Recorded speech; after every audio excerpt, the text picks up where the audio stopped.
Assalamualaikum warahmatullahi wabarakatuh. Perkenalkan, nama saya Evnes Andreci dengan NIM 234820107 dari kelas 4B Farmasi.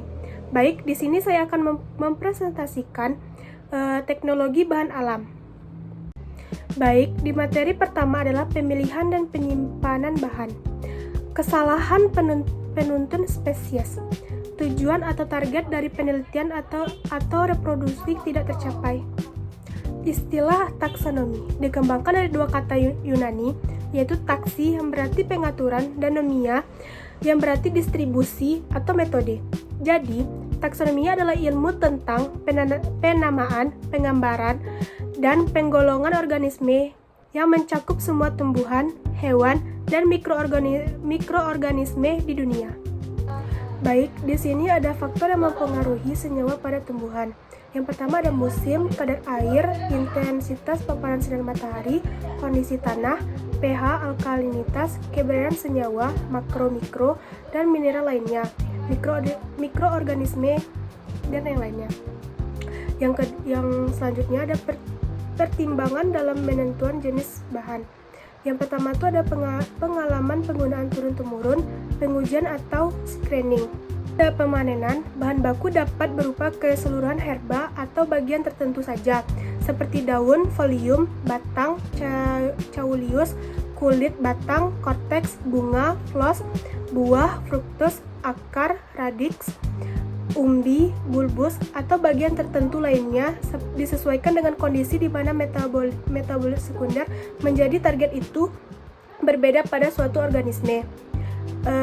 Bahan baku harus sehat dan bersih, artinya tidaklah terkontaminasi dengan penyakit seperti bakteri, jamur, virus, serangga, tanaman lain, atau debu kotoran yang mungkin mengandung mineral tertentu.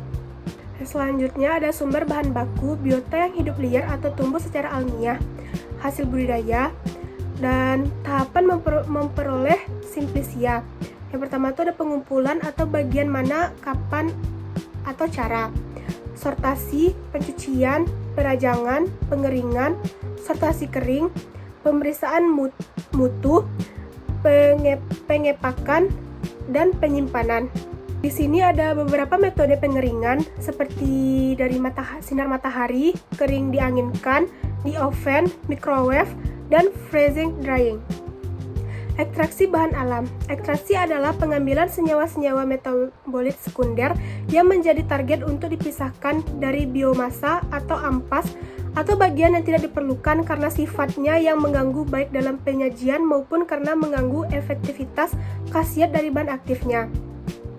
Per BPOM nomor 32 tahun 2019, sediaan galenik yang selanjutnya disebut ekstrak adalah sediaan kering, kental atau cair dibuat dengan menyadari simplisia nabati atau hewani menurut cara yang sesuai, di luar pengaruh cahaya matahari langsung. Ekstraksi secara umum merupakan suatu proses pemisahan zat aktif dari suatu padatan maupun cairan dengan menggunakan bantuan pelarut.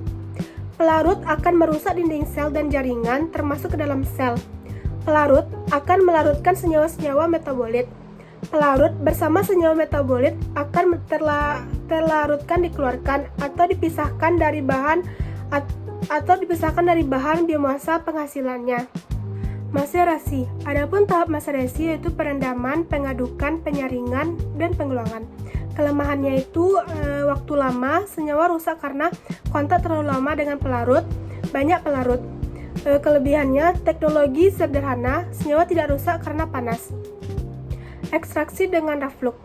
Ekstraksi dengan reflux, tahapannya ada perendaman, pemanasan, penyaringan.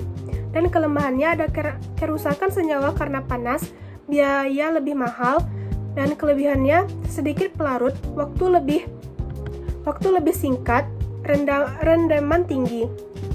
Dan sokletasi, tahapannya packing, pemanasan pelarut. Kelemahannya kerusakan senyawa karena panas, biaya lebih mahal. Kelebihannya sedikit pelarut, waktu lebih singkat, dan rendaman lebih tinggi. Faktor pemilihan metode yaitu ada efisien, rendaman yang tinggi, kualitas senyawa terjaga, waktu ekstraksi yang lebih singkat, pelarut yang lebih sedikit, biaya yang lebih murah, dan risiko yang lebih rendah.